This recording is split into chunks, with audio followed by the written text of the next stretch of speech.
کہ میں مختصری بات کروں. ایکچولی میں نے اپنی زندگی میں ایک دو لوگ بہت قریبی ایسے میرے رہے ہیں جن کو خواب میں زیارت آپ صلی اللہ علیہ وآلہ وسلم کی زیارت ہوئی تھی.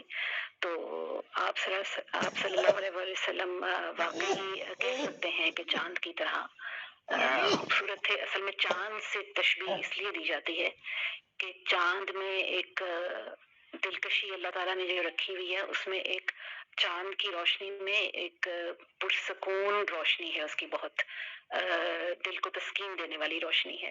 جو سورج کی روشنی ہے وہ بہت جاہ و جلال والی ہے، وہ بہت جو ہے اس میں ایک سختی پائی جاتی ہے سورج کی روشنی میں. لیکن چاند کی روشنی میں سختی نہیں ہے، نرمی ہے اور ایک سکون ہے. تو شاید اس لیے چاند سے تشبیہ دی جاتی ہے آپ صلی اللہ علیہ وآلہ وسلم کو. لیکن جہاں تک سمجھ لیں اللہ تعالیٰ نے جو بھی تھوڑا بہت مجھے دیا ہے،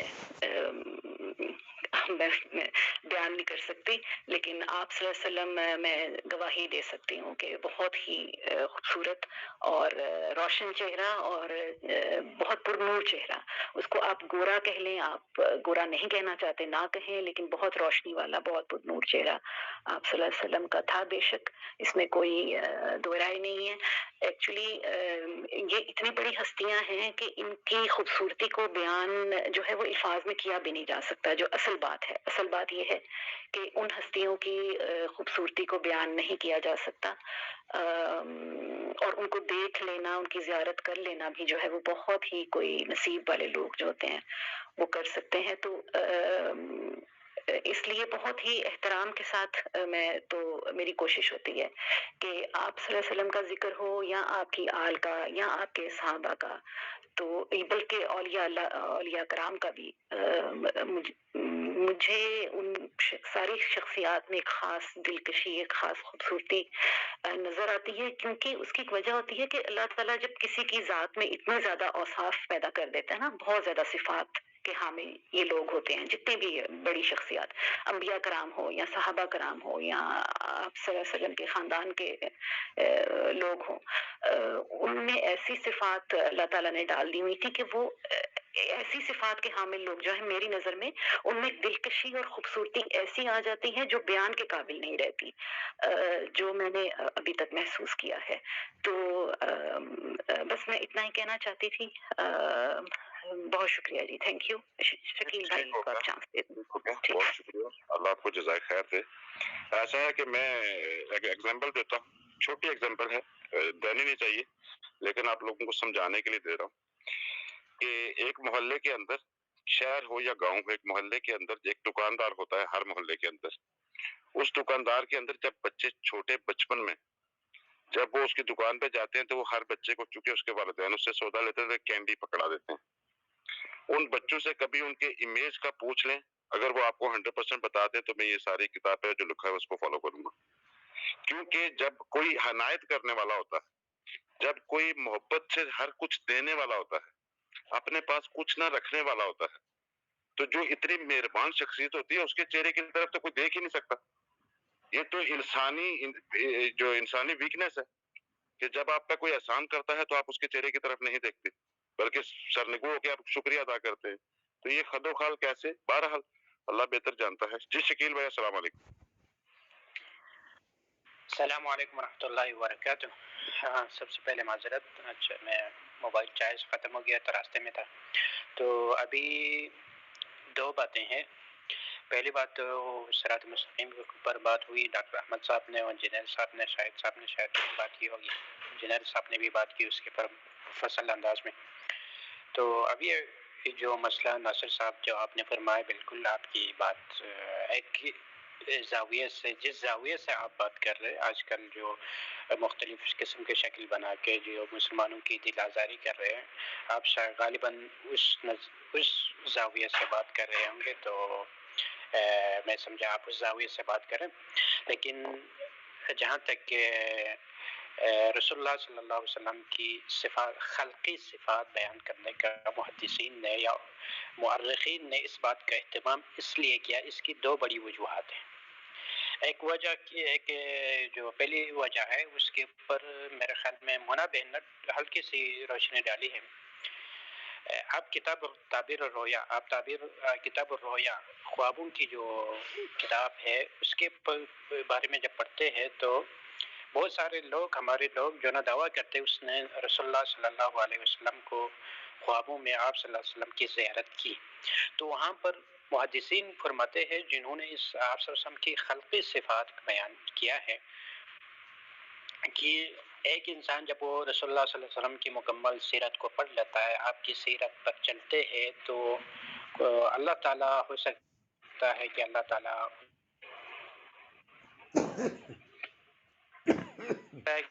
جو انسان آپ صلی اللہ علیہ وسلم کے خوابوں میں کی زیارت کو متمنی ہوتے ہیں اس کو آپ صلی اللہ علیہ وسلم کی صفات خلقی، آپ کا خد و خال اور آپ کی جو جسمانی ساخت تھا اس کے بارے میں علم ہونا چاہیے، کیونکہ رسول اللہ صلی اللہ علیہ وسلم نے فرمایا کہ شیطان میری شکل بن کر یا میری شکل اختیار کر کے خوابوں میں نہیں آ سکتا. یہ صحیح حدیث ہے. تو جب انسان آپ صلی اللہ علیہ وسلم کی خد و خال کو، آپ کی صفات خلقی کو، آپ کی جمال کو ایک تقریبی لحاظ سے وہ جب پڑھ لیتا ہے تو ہو سکتا ہے اللہ تعالیٰ مہربانی فرمائے اور کبھی خوابوں میں آ جائے تو زیارت کی شرف حاصل ہوں گے. ایک وجہ یہ بیان کی. دوسری بات جو بیان کی گئی ہے وہ یہ ہے کہ تمام سیرت نگاروں نے، تمام محدثین نے آپ صلی اللہ علیہ وسلم کی جو خلقت کے جو سیرت بیان کی ہے وہ اس لیے ہے کہ آپ کوئی غیر مرئی شے نہیں تھا، آپ ہمارے طرح ہی انسان تھا، آپ کی جسمانی ساخت بھی ہمارے طرح انسانوں کی طرح ہی تھا، آپ کے بھی جس طرح ہم عام انسان ہوتے تھے جو اعضاء وہ آپ کے بھی ہوتے تھے. اور آپ جیسے کیونکہ ان چیزوں کا احتمال رہتا تھا کہ بعد میں آنے والے لوگ آپ صلی اللہ علیہ وسلم کو کوئی اور ایک چیز بنا کر پیش کریں گے، ایسا نہیں تھا، بلکہ آپ صلی اللہ علیہ وسلم کی بھی جس طرح ہم لوگوں کے چہرہ ہوتا تھا، ہاتھ پاؤں ہوتا تھا، وہ ہوتا تھا ہم انسانوں کی طرح، لیکن اس میں اللہ تعالیٰ نے آپ کو اس میں کمال عطا کی تھی، کمال انتخاب تھا، حسن کا کمال تھا، لاجواب حسن تھا. تو ان چیزوں میں ممتاز حسن میں تھا، ممتاز آپ کی جو چلنے کے انداز میں تھا، ممتاز آپ کی جو جمال تھا اس میں تھا، لیکن تھا انسان. اس چیز کو ثابت کرنے کے لیے آپ بھی ایک بشر تھے، آپ بھی یعنی بشر سے خارج کوئی چیز نہیں تھا، کیونکہ آپ کی جسمانی ساخت بھی بشر والا ہی تھے. اس چیز کو ثابت کرنے کے لیے علماء نے اس چیز کو بیان فرمایا ہے. اور خصوصاً سیرت نگار جب آخر میں جا کے آپ کی جو جمال کے اوپر بات کرتے ہیں تو اس لیے کرتے ہیں کہ اتنے سیرت کو پڑھنے کے بعد ہو سکتا ہے کہ اللہ تعالیٰ اسے جیسا کہ پہلے بیان ہوا کہ اس کو خوابوں میں آپ سے ملاقات کرائے. جب وہ انسان پورے آپ کی سیرت پر چلیں گے تب جا کر یہ چیز ممکن ہے. اور تیسری بات یہ ہے جب ہم میں سے کوئی کسی سے بھی اپنے ماں باپ سے، اپنے بہن بھائیوں سے یا کسی سے بھی جب محبت ہوتی ہے تو ہم اس کی اوصاف، اس کی شکل و شباہت، اس کی جسمانی ساخت اس کے پر خوبصورت ہی نظر آتا ہے. اور یہ صحابہ کرام کا آپ صلی اللہ علیہ وسلم سے محبت کا ایک پہلو تھا، وہ آپ کی شکل و شباہت اور آپ کی ہر خد و خال کو اس انداز میں بیان کرتے تھے جیسا کہ جو نا شاعر بیان کر رہا ہو اپنے محبوب کے بارے میں. اور اسی طرح ابوبکر فرماتے ہیں کہ رسول اللہ صلی اللہ علیہ وسلم صرف خوبصورت نہیں تھے بلکہ باروب جمال تھے، اس میں وجاہت تھی. وہ فرماتے ہیں ہم جو نا آپ کو آنکھ بھر کے نہیں دیکھ سکتے تھے الا کہ جو نا جب آپ نماز اللہ اکبر کہہ کر نماز میں شامل ہوتے تھے میں چھپ چھپ کے آپ کے چہرہ دیکھتا تھا. اور صحابہ کرام کہتے ہیں کہ ہم کوشش کرتے دائیں صف کی دائیں طرف ہو، پہلی صف کی، کیونکہ آپ صلی اللہ علیہ وسلم جب نماز پڑھ کر جو سلام پھیرتے تو پھر دائیں طرف جو نا آپ مڑ کر ہماری طرف مڑ جاتے. تو ظاہری بات ہے اللہ تعالیٰ نے ایک چیز ان کو جو بخشی تھی. تو آپ کی بات بھی اپنی جگہ پر درست ہے، لیکن جو محدثین اور مفسرین اور جو سیرت نگاروں نے جو ذکر کیے وہ ابھی اپنی جگہ پر ایک درست ہے. اور یہ سلسلہ مسلمانوں کی ایک تاریخی تسلسل ہے. تو یہ بات تھی. باقی صراط مستقیم کے اوپر بات یہ ہے کہ جس حدیث میں عبداللہ بن مسعود کی جو حدیث ہے امام احمد اور مسند دارمی اور ابن ماجہ وغیرہ میں، اس میں رسول اللہ صلی اللہ علیہ وسلم نے ایک دن ایک خط کھینچا.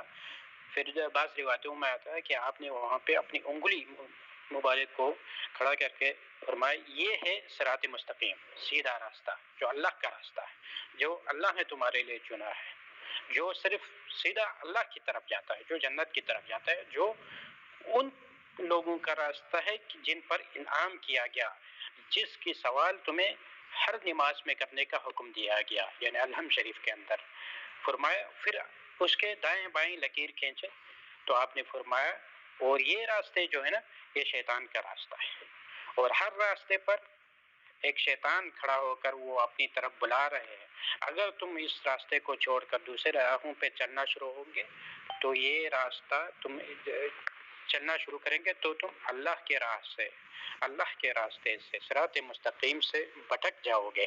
اور قرآن مجید کی اس آیت کی تلاوت فرمائی وَأَنَّ هَذَا صِرَاطِي مُسْتَقِيمًا، اللہ تعالیٰ نے فرمایا یہ میرا راستہ ہے جو سیدھا راہ ہے، فَاتَّبِعُوا، اس پر چلو، وَلَا تَتَّبِعُوا السُّبُلَ، تم دوسرے راہوں پر مت چلنا، فَتَفَرَّقَ بِكُمْ عَنْ سَبِيلِهِ، اگر تم ان مختلف راستوں پر چلنا شروع کریں گے تو تم اللہ کے راہ سے بھٹک جاؤ گے۔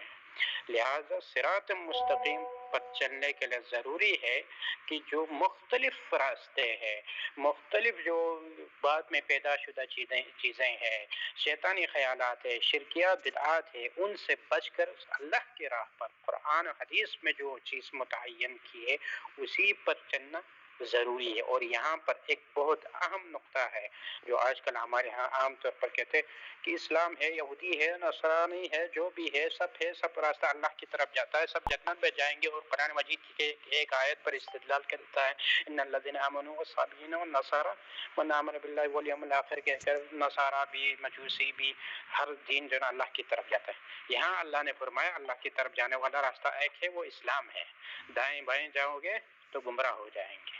اس لیے صراط مستقیم، اہدنا الصراط المستقیم، اس دن صراط المستقیم کہنے کے بعد اگر کوئی آدمی دعویٰ کرتا ہے اسلام کے علاوہ یہودی بھی ہو جائے، نصرانی بھی ہو جائے، مجوسی بھی ہو جائے، جو بھی ہو، سب دین اللہ کی طرف جاتا ہے، سب جنت کی طرف جائے گا، تو وہ اہدنا الصراط المستقیم پھر کیوں کہتا ہے؟ کیوں اس دن الصراط المستقیم کہتا ہے؟ وہ خود کو جھٹلا رہا ہوتا ہے، وہ اہدنا الصراط المستقیم کو جھٹلا رہا ہوتا ہے۔ صراط مستقیم ایک ہے، وہ اسلام ہے، ختم۔